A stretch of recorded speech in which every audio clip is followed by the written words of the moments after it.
Anak kalau tidak dididik bapaknya menyalah otaknya. Ini contoh orang dididik emak sehat, hidup sampai sekarang.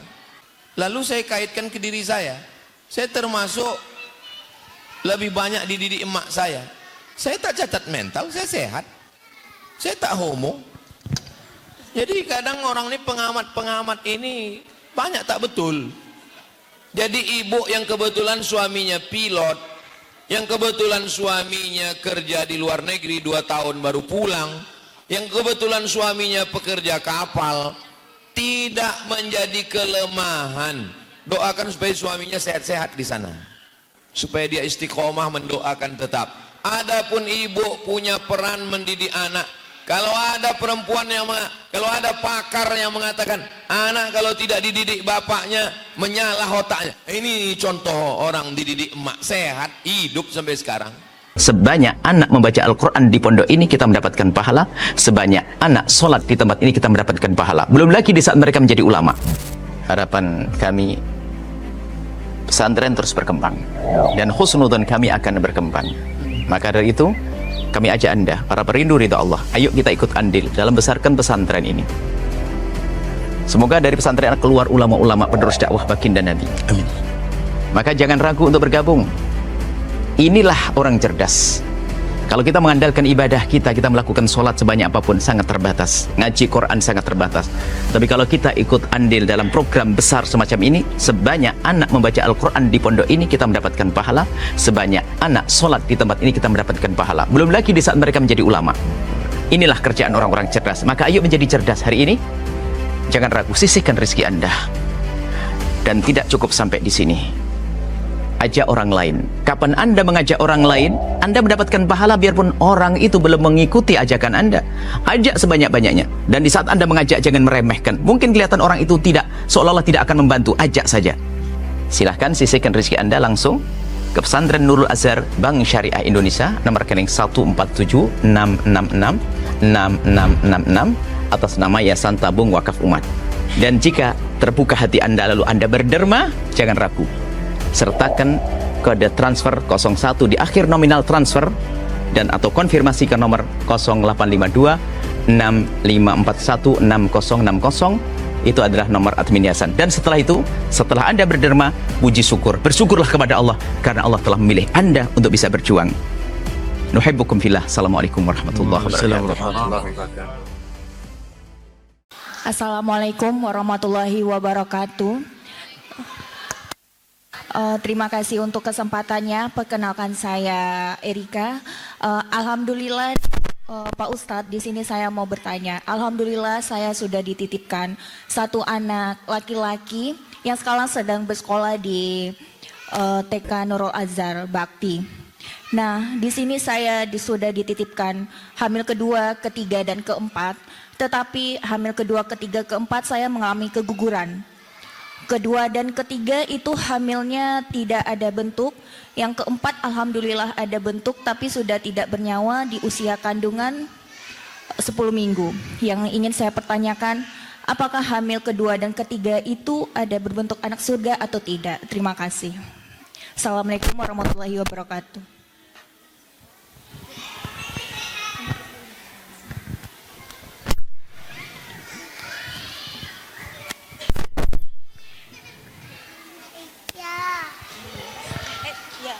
Biar ibu yang keliling itu kasih Ustaz. Biar ibu yang keliling. Kalau yang gugur itu kurang dari 80 hari atau tidak berbentuk, maka tidak berlaku hukum nifas. Namanya darah fasid. Keluar, bersihkan, suci, mandi, maka dia bisa sholat, puasa, dan seterusnya. Cirinya dua. Pertama, jika diketahui awalnya berapa sehingga diketahui dia sudah 80 hari atau belum. Yang kedua, kalau tak diketahui awalnya kapan, tak sadar, tak bisa diperiksa, tapi tengok berbentuk atau tak berbentuk. Ini terkait dengan hukum nifas. Adapun yang terkait tentang ditiupkannya ruh, Inna ahadakum yujma'u halquhu fi batni ummihi arba'ina yawman nutfah, 40 hari dalam bentuk air. Summa yakunu alaqatan misla dzalik, 40 hari dalam bentuk darah. Summa yakunu mudghatan misla dzalik, 40 hari dalam bentuk daging. 40 120 berarti 4 bulan. Summa yursalul malaku, barulah dikirim malaikat membawa ruh anak yang sudah berjanji di alam ruh tadi. Ini alam ruh, semuanya ruh. Lalu Allah bertanya kepada ruh itu, alastu bi rabbikum, bukankah aku Tuhan kamu? Lalu semua ruh-ruh itu menjawab, bala syahidna, ya engkaulah Tuhan kami. Maka ketika ruh sudah dihembuskan ke dalam rahim, gugur dia, atau lahir dia beberapa hari, meninggal dia, atau dia prematur 6 bulan, 7 bulan, 8 bulan, maka dia sudah disebut dengan nafs.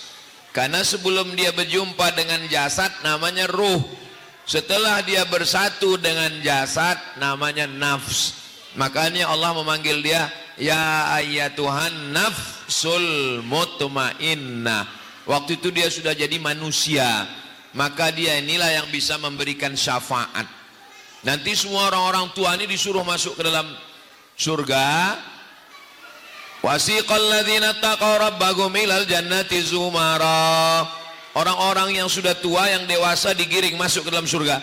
Ada setelah lewat proses bangkit di padang mahsyar, habis itu kemudian timbangan amal, lalu kemudian titian siratal mustaqim. Adapun anak yang tak berdosa tadi disuruh Allah masuk ke dalam surga. Wahai anak-anak, masuklah kalian ke dalam surga. Apa kata anak-anak itu? Saya mau masuk surga bersama orang tua saya. Lalu anak itu menarik ujung jubah, ujung kain maknya ditariknya. Itulah yang disebut dengan syafaat.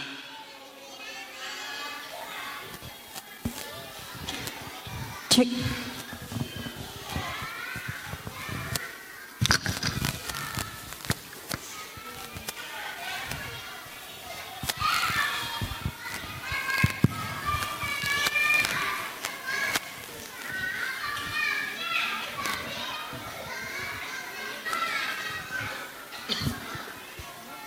Ini saya kirimkan tulisan saya membantah ustadz yang ceramah mengatakan anak kecil tak bisa ngasih syafaat.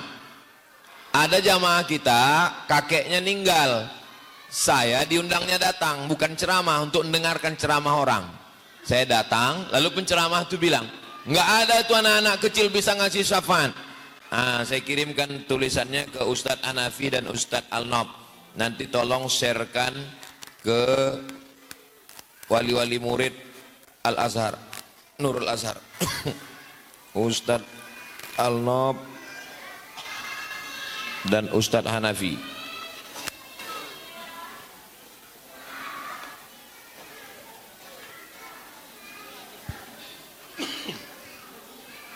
Tentang anak kecil mengasih syafaat.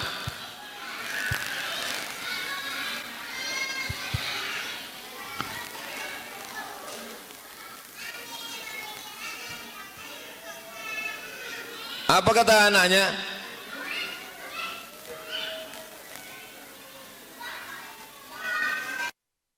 Anak itu nanti mencari kedua orang tuanya, dia menarik dengan tangannya, menarik ujung kain orang tuanya untuk masuk ke dalam surga. Begitulah anak-anak yang gugur, anak-anak yang prematur, anak-anak kecil yang meninggal, yang tak berdosa. Mereka dalam Quran disebut wildanum mukhalladun, anak-anak kecil yang kekal abadi di surga, membawakan minuman, makanan.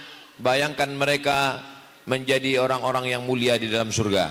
Makanya orang-orang yang mengalami itu, dia berdoa kepada Allah Subhanahu wa taala supaya dia tetap istiqomah, sabar. Dan kalau dia, bagaimana kalau kami belum sampai ke umur itu anaknya? Maka dia tetap dapat 2 pahala. Yang pertama pahala sabar. Apa pahala sabar? Innama yuwaffas sabiruna ajrahum bighairi hisab. Orang yang sabar balasan pahalanya bighairi hisab, tak bisa dihitung. Yang kedua, dalam kitab Ar-Risalah Al-Qushairiyah, saya tahu kapan Allah ridho kepada saya. Kapan kita tahu Allah ridho kepada kita? Ketika kita ridho menerima takdir Allah. Jadi ibu, kalau bapak ridho menerima takdir Allah, maka saat itu Allah ridho kepada bapak. Amal yang paling tinggi bukan ikhlas, bukan haji mabrur. Amal yang paling tinggi adalah ridho. Allah sudah uji ibu dengan harta, lulus. Allah uji dengan anak, insya Allah lulus. Allah uji dengan masa muda, lulus. Diujinya dengan sabar, lulus. Diujinya dengan ridho menerima takdir Allah. Jadi bagi yang sudah sampai usia yang saya bahas tadi, dia dapat syafaat. Bagi yang tak sampai usia itu, dia dapat 2 pahala. 1 pahala ikhlas dan 1 pahala ridho, insya Allah. Kalau Tuhan membeli belati, jangan ditusukkan ke sayur kubis. Kalau mik sudah mati-mati, itu tanda waktu sudah mau habis. Baik, masih ada di antara bunda dan ayah yang ingin bertanya? Silahkan Kak. Bunda Nur, mikrofonnya tolong dibantu.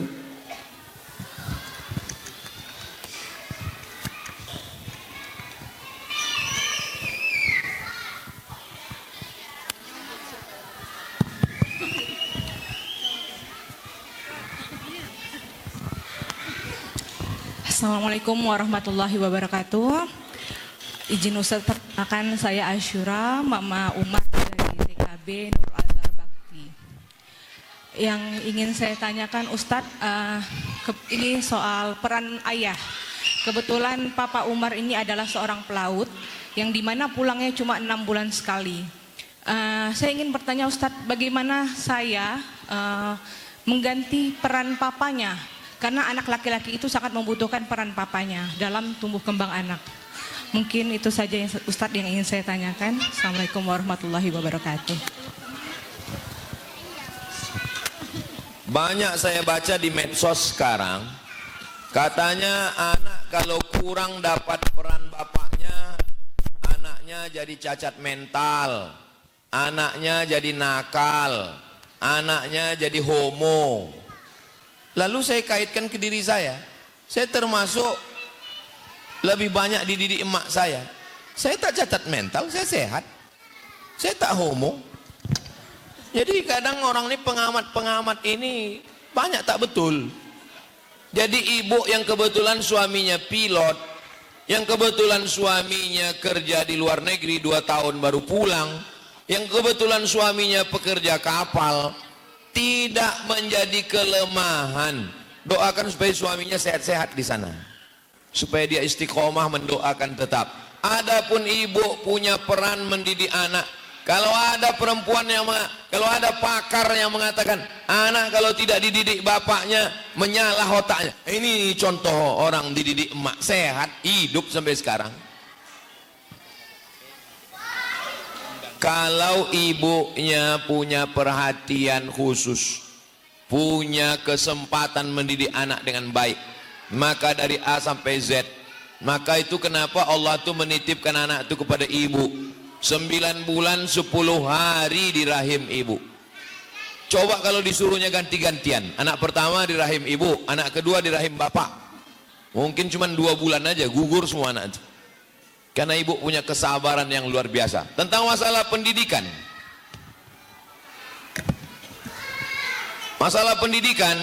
yang paling kuat untuk pendidikan saya, apa kata mak saya? Kau nanti mesti macam si Ayub. Di kampung tuh ada namanya Bang Ayub, masuk pondok. Kau nanti masuk pondok macam si Ayub. Jadi tertanam di kepala saya, aku mesti masuk pondok macam Bang Ayub. Habis itu sesudah saya di pondok, kau nanti mesti macam adikku. Kebetulan adik dia dekan fakultas syariah di Darul Ulum, namanya Dr. Andus Haji Mansur Ali. Dr. Andus, kau nanti mesti Dr. Andus macam adikku. Tertanam di pikiran saya, aku mesti Dr. Andus. Habis itu setelah saya kuliah, sudah tamat pondok mau kuliah, kata dia, kau nanti mesti pergi ke Arab macam atukku. Nama atuk dia Syekh Abdurrahman, dulu sekolah di Arab. Kau mesti. Jadi ditanamkannya mesti sekolah. Jadi tidak ada alasan ibu tidak bisa menanamkan pendidikan. Masalah membaca Quran, mengaji. Saya mengaji dari alif bata sampai khatam Al-Quran 30 juz dengan emak saya. Dia bukan ustazah, dia tidak tamat Mesir, dia ibu rumah tangga, perempuan biasa. Makanya saya sangat heran. Tahun lalu kami penerimaan santri Ma'had Az-Zahra yang daftar 300 orang. Yang lulus cuma 150. Kenapa tak lulus? Kenapa yang 150 itu tak lulus? Tak bisa baca Quran. Heran saya. Saya ikut seleksi mendengarkan bacaan Qurannya. Tak lulus. Kok bisa anak sekarang tak bisa baca Quran? Saya baca Quran dengan mak saya. Membaca Quran, habis itu baru diserahkannya saya ke guru mengaji. Jadi pendidikan formal orang tua. Pendidikan sampai kepada pendidikan yang lebih detail. Jangan sampai baju kau ketiaknya kuning. Macam mana supaya baju supaya ketiaknya sama tengkuknya tak kuning? Digosok pakai sabun telepon. Kasih air, jemur 15 menit. Jangan sampai kering. Kalau kering nanti makin hitam. Nanti baru dikucek. Jangan kau pakai pemutih. Kalau pakai pemutih nanti baju kau koyak. Saya diajari mencuci itu karena tak punya saudara perempuan. Saya anak pertama, adik saya laki-laki. Memang nasib saya, saudara laki-laki, anak pun laki-laki. Diajarkan itu. Nanti kau merantau, mungkin tak ada duit kau beli nasi. Kau mesti pandai memasak. Ini bawang, ini cabai. Garamnya garam kasar. Mungkin nanti tak ada blender. Supaya hancur cabai sama bawang itu, pakai garam kasar. Sudah dia hancur, baru masuk tomat. Nanti masukkan dulu minyak. Macam mana tahu minyak itu sudah panas? Ambil air, percikkan. Sesudah dia panas, baru masukkan dulu bawang. Sudah berubah warna bawang, baru masukkan sambal tadi. Berpisah minyak itu sama cabai itu, baru masuk ikan ke dalam. Sampai sedetil itu diajarkannya. Jangan sampai ketiak busuk. Kalau mandi digosok lutut ini ke ketiak supaya jangan busuk. Gigi jangan sampai kuning. Rumah dia sampai hari ini tak saya robah. Mesin jahitnya masih ada tetap di depan. Kalender di rumahnya masih tetap 2019. Supaya kalau saya rindu saya ke rumahnya, rumahnya tetap macam dia hidup dulu. Saya tidak menganggap dia mati. Saya menganggap dia hanya pergi sedang jalan-jalan tak kemana. Saya duduk di rumah itu tetap macam rumah dulu. Tempat sembayangnya, rehal Qurannya. Kemarin terakhir saya masuk ke rumah itu, di toilet kamar mandi itu masih ada satu tabung warnanya hitam. Saya buka. Diambilnya buluh bambu. Buluh daun bambu yang kering itu diambil, dibakarkannya, dimasukkannya ke tabung itu. Kau kalau gosok gigi, oleskan daun bambu nih ke gigi. Biar gigi kau putih. Malu aku punya anak giginya kuning. Saya ini penasaran kenapa gigi saya ini tak bisa putih. Pergi saya ke dokter gigi. Kenapa gigi saya tak bisa putih, dokter? Kata dokter, gigi bapak ini termasuk jenis gigi gading gajah. Jadi memang tak bisa putih, pak. Mak saya tak mau tahu. Pokoknya gigi kau mesti putih. Sampai sedetik diajarkan.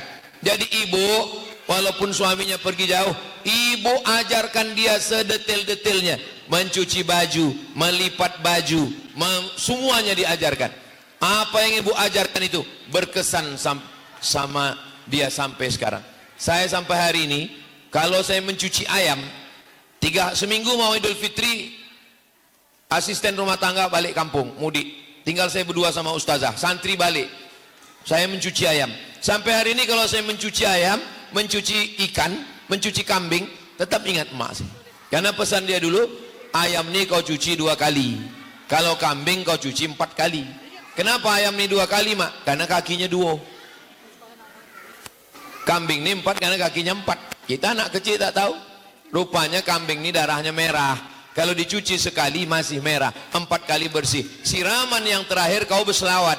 Allahumma sholli ala sayyidina Muhammad wa ala ali sayyidina. Sampai hari ini saya kalau tak ada pembantu di rumah, pergi saya mencuci ayam, mencuci daging, masih tetap mengamalkan Allahumma sholli ala sayyidina Muhammad wa ala ali sayyidina Muhammad.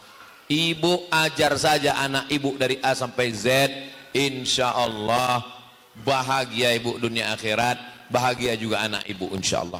Tak ada alasan suami tidak itu ini segala macam. Itu hanya orang mencari-cari kesalahan, melegitimasi kekurangan. Akhirnya anaknya nakal, disalahkannya orang. Saya contoh model yang dibesarkan oleh ibu sampai hari ini sehat walafiat, tak ada kurang satu apapun. Yang namanya kesempurnaan tentu saja milik Allah, tapi kurang pikiran, nakal gara-gara itu tak ada. Bohong, tak betul. Ibu didik aja anak dengan baik. Demikian, wallahu a'lam bishawab.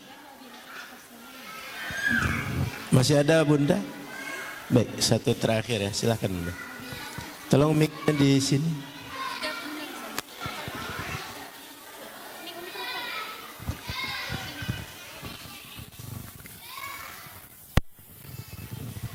Bismillahirrahmanirrahim. Assalamualaikum warahmatullahi wabarakatuh. Perkenalkan, saya Miza, orang tua dari Ais TKB Al-Halim Bakti.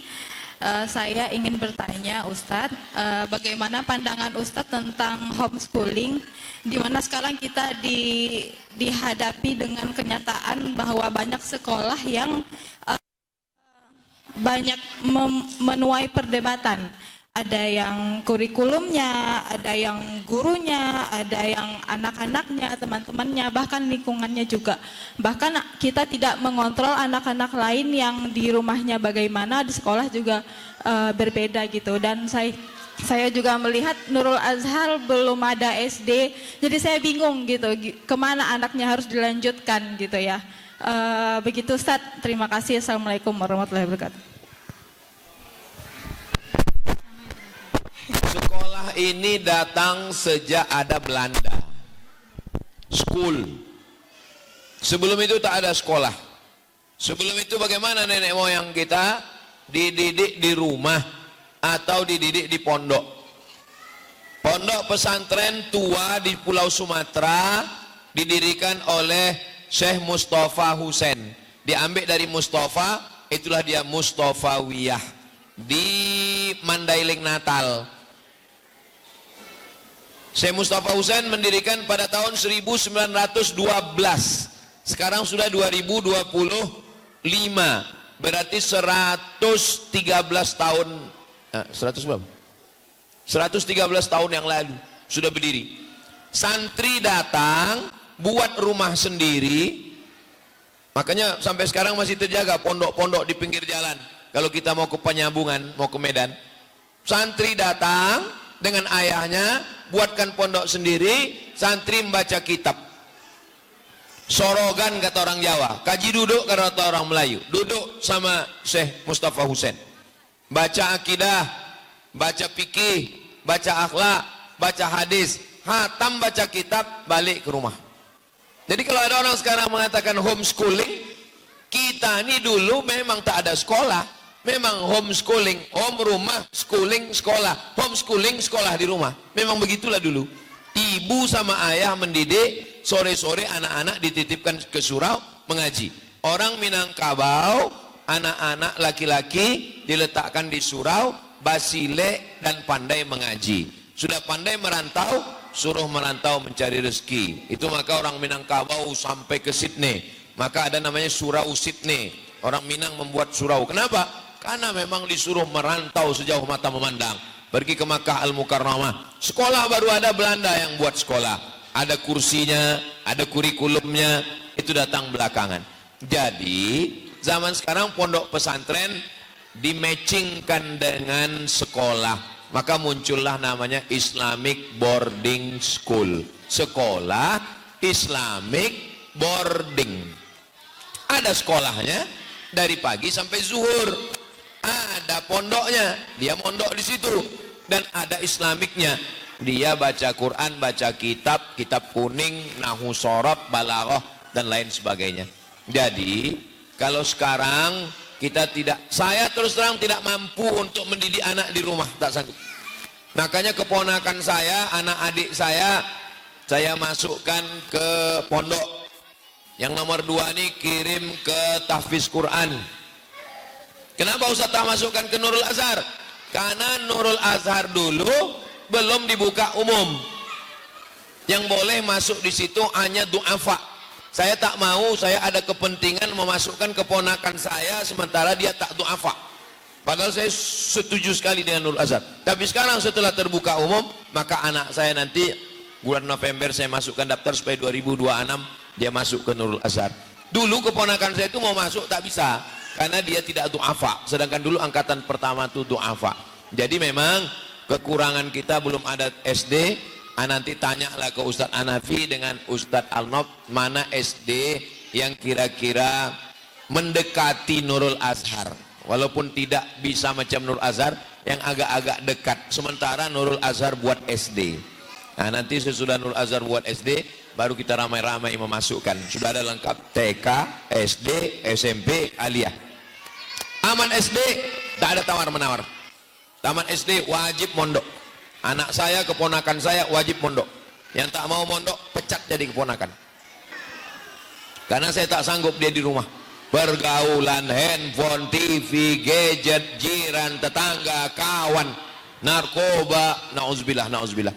Maka yang selamat, alhamdulillah, kita diberikan Allah nikmat besar, Nurul Azhar. Mudah-mudahan kita mendapatkan berkah Azhar nih insyaallah.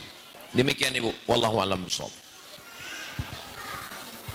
Baik, terima kasih Ustadz yang sudah menjawab tentang beberapa kegusaran para bunda tentang pendidikan anaknya. Kita ke depan insya Allah mengonsep SD Nurul Azhar itu bagaimana secara gradual bertahap ketika tamat SMA anak kita tamat 30 juz sehingga 6 tahun, kalau 1 tahun itu 3 juz, 18 tahun tamat setingkat SD. SMP 3 tahun, 1 tahun dapat 2 juz, sudah 6, tambah 6, 24. SMA 3 tahun, setahun dapat 2 juz, ketika tamat 6 tahun, 6 tambah 6, 12, tambah 18, 30 juz. Sehingga ketika masuk kuliah, dia masuk jurusan apapun, dia sudah menghafal 30 juz Al-Quran. Kalau seandainya dia bernasib baik menyambung ke Al-Azhar Mesir, di Al-Azhar itu setiap anak yang pendidikan di Al-Azhar setingkat SMA sudah harus hafal 30 juz. Sehingga di S1 itu mereka semuanya mahasiswa yang hafal 30 juz Al-Quran. Maka mudah-mudahan ke depan bisa kita buat konsep SD Nurul Azhar. Waktunya sibuk dengan Al-Quran. Yang satu sisi sibuk dengan Quran ini mengalihkan dia dari berbagai kesibukan yang tidak baik.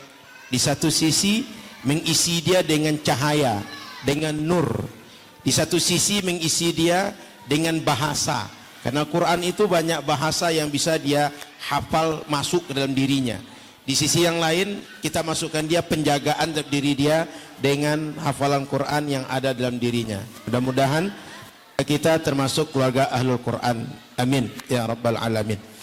Baik para ayah bunda yang dirahmati Allah Subhanahu wa taala, dari jam 10 lebih kurang tadi kita berdiskusi bersama tentang parenting, tentang bagaimana mendidik anak-anak kita.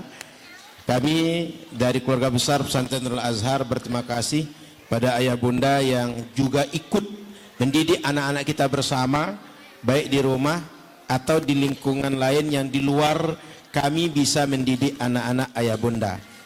Kita bersama adalah mitra dalam mendidik anak-anak kita. Tidak hanya para guru di sekolah, tidak hanya orang tua di rumah, tapi kita bersama. Oleh karena itu, orang tua dan guru kita saling berkoordinasi, saling berkolaborasi untuk bisa berhasil mendidik anak-anak kita menjadi anak-anak yang bisa kita harapkan dengan kualitas yang baik di masa akan datang. Kita tidak tahu ke depan ini tak apa yang terjadi dengan dunia kita. Tak apa yang terjadi dengan perubahan-perubahan kelakuan manusia. Namun kita persiapkan saja anak-anak kita, anak-anak yang punya karakter kuat, anak-anak yang mandiri, anak-anak yang dari dalam dirinya ada kekuatan ilmu, ada kekuatan amal, ada kekuatan-kekuatan yang bisa membuat dia siap untuk hidup di masa kapanpun. Karena kita tidak tahu. Jangankan 20 tahun akan datang, besok pun belum tahu kita masih hidup. Nanti pun kita belum tahu kita masih hidup. Oleh karena itu, ayah bunda yang dirahmati Allah Subhanahu wa taala, kita terus berdoa agar anak-anak kita tunas-tunas yang hijau ini dia tetap hijau, berkembang, bertumbuh menjadi kuat, dia tidak rusak sebelum waktunya, dia tidak dimangsa oleh ular, oleh ulat, oleh lalat dan berbagai hal yang merusak sejak tunas ini. Karena kita berharap tunas ini yang kita jaga menjadi pohon besar. Disitulah orang yang akan berteduh, di situ orang banyak dapat manfaat, di situ orang banyak berharap berbagai manfaat yang bisa diambil dari pohon besar. Anak-anak kita ke depan insya Allah yang mengisi itu. Di ujung majlis sebagai mengambil barakah, kita mohon majlis ini tutup dengan doa pada Kiai Muhammad Hanafi untuk memimpin doa majlis kita di siang hari ini. Pada beliau kami persilakan. Bapak Ibu dimuliakan Allah Subhanahu wa taala, kita awali doa ini bertawassul dengan surat Al-Fatihah. Semoga kita dan anak-anak kita dijadikan keluarga yang saleh, keluarga yang akan mendapatkan kebaikan dunia akhirat. Ala hazihin ya Al-Fatihah. A'udzubillahi minasyaitonir rajim. Bismillahirrahmanirrahim. Alhamdulillahi rabbil alamin arrahmanir rahim maliki yaumiddin. Iyyaka na'budu wa iyyaka nasta'in. Ihdinas siratal mustaqim. Siratal ladzina an'amta 'alaihim ghairil maghdubi 'alaihim waladdallin. Amin. A'udzubillahi minasyaitonir rajim. Bismillahirrahmanirrahim. Alhamdulillahi rabbil alamin wassalatu wassalamu ala asyrafil anbiya'i wal mursalin wa ala alihi wa sahbihi ajma'in. Rabbana hab lana min azwajina wa dzurriyyatina qurrata a'yunin waj'alna lil muttaqina imama. Allahumma anta ya qadiyal hajat ya mujibad da'awat aqdi hawaijana wa hawaijil mu'minin bijahi nabi Muhammadin sallallahu alaihi wasallam. Allah zat yang maha pengasih penyayang, berkahi kami ya Allah, berkahi keluarga kami ya Allah, berkahi anak-anak kami ya Allah, berkahi harta kami ya Allah. Allah zat yang maha pengasih lagi maha penyayang, jadikan kami keluarga yang bahagia ya Allah. Jadikan kami keluarga yang hidup bawah naungan Allah. Jadikan kami keluarga yang hidup di bawah naungan syariat-Mu ya Allah. Jauhkan dunia di dalam keluarga kami ya Allah. Jauhkan cinta dunia di tengah keluarga kami ya Allah. Jauhkan keserakahan di dalam keluarga kami ya Allah. Jauhkan pertengkaran di keluarga kami ya Allah. Jadikan anak kami anak yang saleh. Jadikan anak kami anak yang berbakti. Jadikan anak kami anak yang takut kepadamu ya Allah. Jadikan anak kami menjadi pejuang agamamu ya Allah. Jadikan kami dan anak-anak kami hidup di bawah naungan kasih sayangmu ya Allah. Hidup di dunia penuh dengan kebahagiaan. Dan kelak kumpulkan kami di akhirat ya Allah.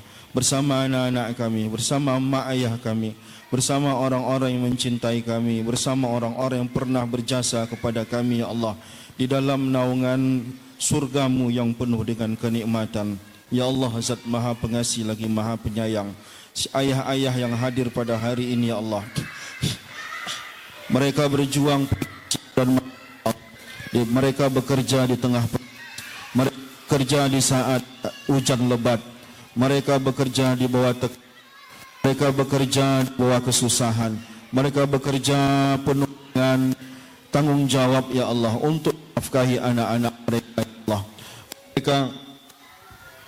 Mereka bersusah payah bekerja, bisa membawa uang untuk menafkahi anak dan istrinya ya Allah. Berikan setiap lelah menjadi amal ibadah di sini. Jadikan segala kesulitan mereka di tengah kerja ya Allah, kelak akan menjadi penolong mereka di akhirat ya Allah. Jadikanlah setiap sepeser uang yang mereka nafkahi untuk sekolah anak-anak mereka ya Allah, kelak akan menjadi timbangan pahala untuk mereka di surga ya Allah. Ibu-ibu yang hari ini ya Allah juang membesarkan anaknya, Mereka mendidik penuh dengan kasih sayang, mendidik penuh dengan doa, berharap hanya punya masa depan yang baik, ya Allah. Mereka kurang tidur, mereka kurang makan, mereka memeluk dengan penuh kasih sayang, mereka menangis di saat anaknya sakit. Mereka lah orang yang paling pertama tertawa dilihat anaknya bahagia, ya Allah. Berikan balasan yang terbaik untuk mereka, ya Allah. Jadikan mereka perempuan-perempuan yang layak akan masuk dalam surga, ya Allah. Allah zat yang maha pengasih lagi maha penyayang. Allah yang zat mengasihi lagi maha penyayang. Guru-guru yang hadir hari ini, ya Allah, guru TK, guru pesantren, terutama guru kami Tuan Ustaz Abdul Samad, ya Allah. Mereka guru-guru ini telah berjuang untuk mendidik, untuk mengenalkan anak-anak kami kepada Tuhannya, ya Allah. Mereka lah yang mengenalkan anak-anak kami kepada Tuhannya. Mereka lah yang mengajarkan anak-anak kami bagaimana cara solat yang benar. Mereka lah yang mengajarkan anak-anak kami bagaimana beradab. Karena mereka lah, ya Allah, anak kami pandai bagaimana sopan terhadap orang tua. Karena mereka lah, ya Allah, anak kami ini Allah menjadi anak yang berbakti. Jika anak kami kelak masuk ke dalam surga, ya Allah, mereka lah orang menjadi wasilah untuk itu, ya Allah. Berikanlah balasan yang terbaik, kebahagiaan, kenyamanan, ketenangan hidup untuk mereka, ya Allah. Allah maha pengasih lagi maha penyayang. Semua orang-orang yang menjadi donatur Yayasan Tabung Wakaf Umat, menjadi orang yang dipilih oleh Allah Subhanahu wa taala terselenggaranya pendidikan, ya Allah, pendidikan yang baik, pendidikan Qur'ani. Berikan mereka balasan yang terbaik, ya Allah. Jadikan ini menjadi amal jariah untuk mereka, ya Allah, yang akan menolong mereka kelak di akhirat. Allah zat maha pengasih, maha penyayang, yang maha baik. Kasihi kami, ya Allah, sayangi kami, ya Allah. Pengurus Yayasan Tabung Wakaf Umat, karyawan-karyawannya, ya Allah, mereka telah berjuang bersusah payah. Mereka habiskan waktu dan pikiran mereka untuk mendirikan yayasan ini, ya Allah. Merawat yayasan ini dengan baik. Menahan malu untuk bertemu dengan donatur-donatur, ya Allah. Menghabiskan waktu mereka, ya Allah. Bahkan mereka kekurangan waktu untuk berkumpul dengan keluarga mereka, ya Allah. Berikan mereka balasan yang terbaik di sisimu, ya Allah. Balaslah peluh itu, ya Allah. Balaslah susahnya pikiran itu, ya Allah. Balaslah, ya Allah, semua waktu yang telah digunakan ini, ya Allah, menjadi penyebab kelak di akhirat Engkau akan memberikan kami kenikmatan-Mu yang tiada tara, ya Allah. Kenikmatan-Mu yang tidak ada balasannya, tidak ada padanannya di dunia ini, ya Allah. Ridha-Mu lah yang kami cari, ya Allah. Kami menyekolahkan anak kami di Nurul Azhar, karena di Nurul Azhar itu ada pendidikan agama, ya Allah. Teman-teman, adik-adik kami memilih bekerja di Yayasan Tabung Wakaf Umat, ya Allah, karena ada dakwah di sana yang ingin mereka perjuangkan, ya Allah. Subhana rabbika rabbil izzati amma yasifun, wa salamun alal mursalin, walhamdulillahi rabbil alamin. Taqabbalallahu minkum.